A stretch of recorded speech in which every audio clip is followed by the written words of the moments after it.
কিয়ামতের ময়দানে নারীকে সর্বপ্রথম প্রশ্ন করা হবে নামাজের ব্যাপারে এবং তার স্বামীর ব্যাপারে। নারীকে সর্বপ্রথম প্রশ্ন কিসের ব্যাপারে বলেন? 2 নাম্বার, স্বামীর ব্যাপারে সর্বপ্রথম প্রশ্ন করা হবে। আম্মা জান আয়েশা বলেন, ইয়া মাশারান নিসা, হে নারী সম্প্রদায়, লাউ তাআলামনা হাক্কা আজওয়াজিকুন্না আলাইকুন্না, তোমরা যদি জানতা তোমাদের কতটা দায়িত্ব স্বামীদের উপর, লা জাআলাতিল মারআতু মিনকুন্না তামসাহুল গুবার আন কদামাই যাওজিহা বিখাদ্দি ওয়াজহিহা, তোমরা যদি স্বামীদের গুরুত্ব বুঝতে পারতা তাহলে তোমরা নিজেদের গাল দিয়া স্বামীর পায়ের ধুলা মুইছা দিতা। হ্যাঁ, স্বামীর পায়ের ধুলা মুইছা দিতা, এত গুরুত্ব। এরপর আল্লাহর নবী বলেন, লা তুজিল মারআতু যাওজাহা ফিদ দুনিয়া, দুনিয়ায় যখন কোন নারী তার স্বামীকে কষ্ট দেয়, ইল্লা ক্বালাতিল হুর, জান্নাতে ওই পুরুষের বিবিরা ডাক দিয়ে বলে, হে নারী, আমার স্বামীরে কেন কষ্ট দাও? আল্লাহ তোরে ধ্বংস করুক, তোরে ধ্বংস করুক, আল্লাহ তোরে ধ্বংস করুক। জান্নাতি নারী দুনিয়ার নারীকে অভিশাপ দেয়। কেন অভিশাপ দেয়? কয়, হারে, এটা যেমন তোর স্বামী, আমাদেরও তো স্বামী, তোকে আল্লাহ ধ্বংস করুক, আল্লাহ ধ্বংস করুক।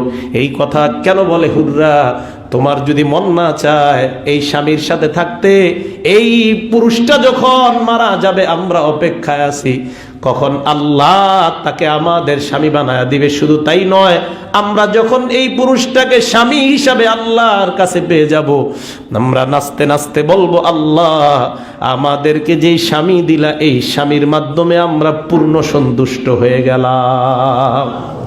দুনিয়ায় কষ্ট দেয় স্বামীরে, জান্নাতি বিবিরা কয় কষ্ট দিস না।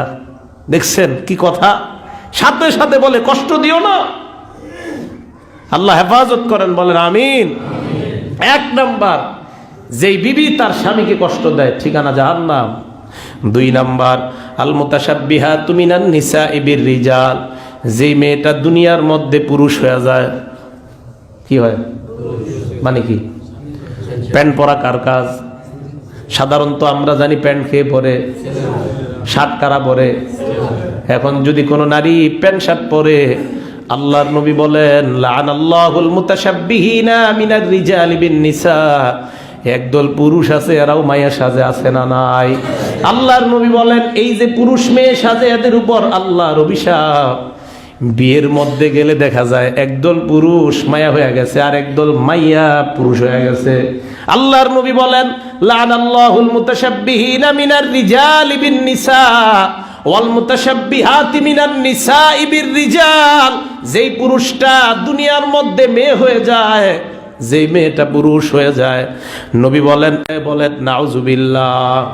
এ শহরের ভাইয়েরা, ছোটবেলা থেকে মেয়েটাকে প্যান্ট গেঞ্জি পরানোর অভ্যাসটা বাদ দেন। ছোটবেলা থেকে মেয়েকে মেয়ের পোশাক পরানোর চেষ্টা করেন, ছেলেকে ছেলের পোশাক পরানোর চেষ্টা করেন। কারণ ছোটবেলা থেকে যে অভ্যাস আপনি শিখাবেন, বড় হওয়ার পর অভ্যাস পরিবর্তন করা যাবে না। অনেকে বলে, হুজুর শখে বাচ্চাটাকে পড়াই, না না, পড়ানো যাবে না। আল্লাহর নবী বলেন, এই পুরুষ এবং নারীর উপর আল্লাহর অভিশাপ, বলেন নাউজুবিল্লাহ। আন আবি হুরায়রা রাদিয়াল্লাহু তাআলা আনহু قال লা'না রাসূলুল্লাহ সাল্লাল্লাহু আলাইহি ওয়াসাল্লাম আর-রাজুলা ইয়ালবাসু লুবসাল মারআ, আল্লাহর নবী ওই পুরুষটারে অভিশাপ দেয় যে পুরুষটা নারীর পোশাক পরে। ওয়াল মারআতা তালবাসু লুবসার রাজুল, আর ওই নারীটাকে নবী অভিশাপ দেয় যে নারীটা পুরুষের পোশাক পরে। তার মানে নারী পুরুষ হয়ে গেলে, পুরুষ নারী হয়ে গেলে আল্লাহ যেমন অভিশাপ দেয়, আল্লাহর নবীও অভিশাপ দেয়। এই জাতীয় অভিশপ্ত নারী থেকে আমাদের সমাজকে আল্লাহ হেফাজত করেন, বলেন আমিন। 2 নাম্বার, তাহলে ওই নারী, যেই নারী পুরুষ সাজে, ওই নারী জাহান্নাম। 3 নাম্বার, আল ওয়াসিমা, যেই নারী শরীরে উল্কিয়াকে,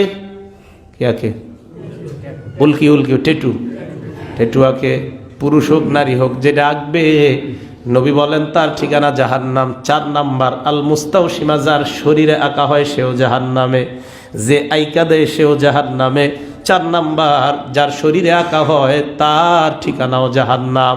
5 নাম্বার, আল ওয়াসিলা, কোন নারী যদি অন্য নারীর মাথায় আলাদা চুল লাগা দেয়, এই নারীটাও জাহান্নামী। 6 নাম্বার আল মুস্তাওসিলা, যার মাথায় লাগানো হয় তার ঠিকানাও জাহান্নাম। 7 নাম্বার আন্নামিসা, যেই নারী অন্য নারীর কপালের একটু চুল উপরাইয়া কপালটা বড় বানায়। ওয়াল মুতানাম্মিসাত, যার এরকম সুন্দর বানানো হয়। আরেক বর্ণনার দ্বারা উদ্দেশ্য বুরু প্লাগ করা হয়, এইগুলা উঠায় উঠায় বুরুগুলা সুন্দর বানানো হয়। হাবিব বলেন এদের ঠিকানা জাহান্নাম। বলেন নাউজুবিল্লাহ।